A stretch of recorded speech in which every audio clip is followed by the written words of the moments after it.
Hello guys, for today's video is masabib recipe, or my madam called it small kubos.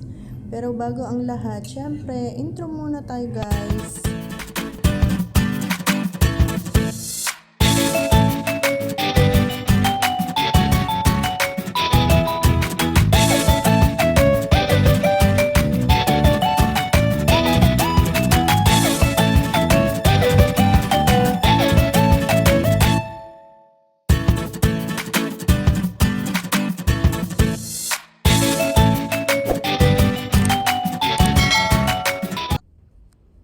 So, ayan guys, naka-prepare na nga yung mga recipe.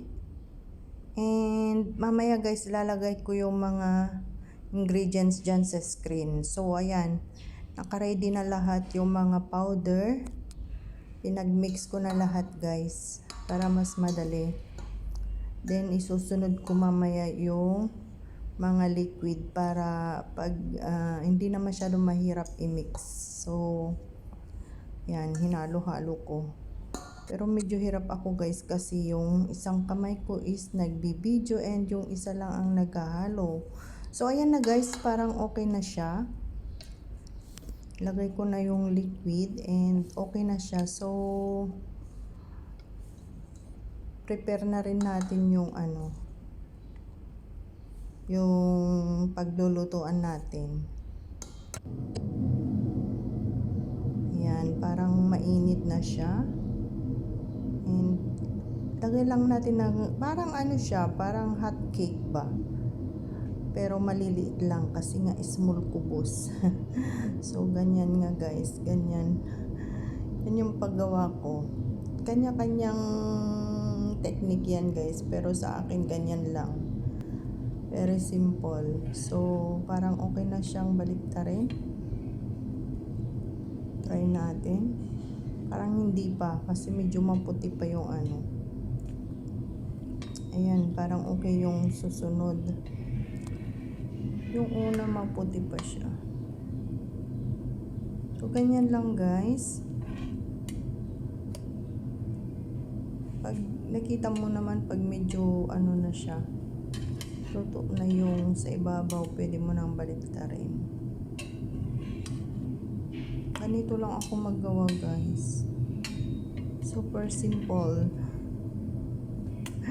Parang nagprito lang ng itlog. Walang ka arty-arty. So ayan na guys, and pag okay na siya, ahunin natin. Then maglagay ulit ng panibago. Ayan na siya. Panibago. Hanggang matapos lahat, syempre.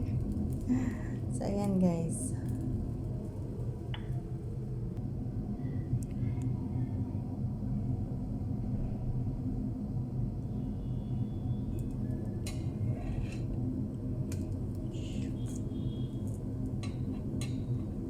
Mas masarap to guys yung ganyan o yung nasa gitna, yung may brown siya.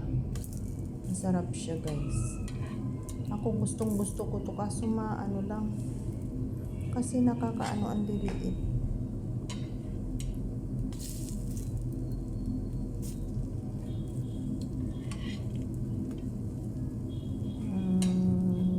Ganyan lang guys hanggang malutoon lahat yung tinimpla mo.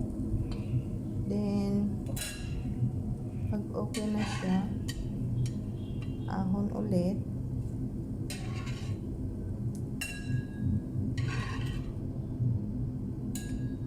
Yan, tapos na siya guys.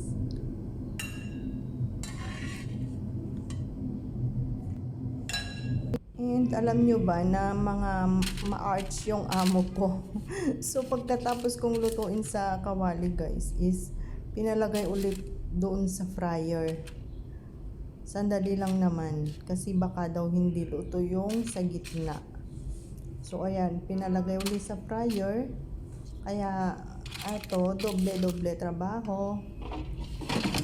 Pero sandali lang naman yan guys. Ewan ko kung ilang ano ang nilagay ko dyan.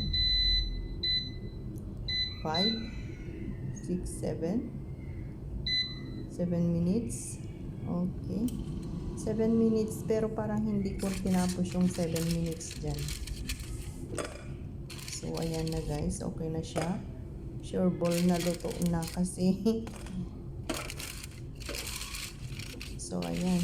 Ganyan lang ako maggawa guys. Kaya nating gawing lahat. Kahit walang fryer. Ito, yung amo ko lang nag-ano nito. Pwede nating lutuin yan sa kawali. Kahit walang fryer. So, ganyan lang guys. And, yung second batch, ayan, ininit ko. Okay na, ready to eat na guys. Ayan na yung masabib recipe natin. Yummy, yummy.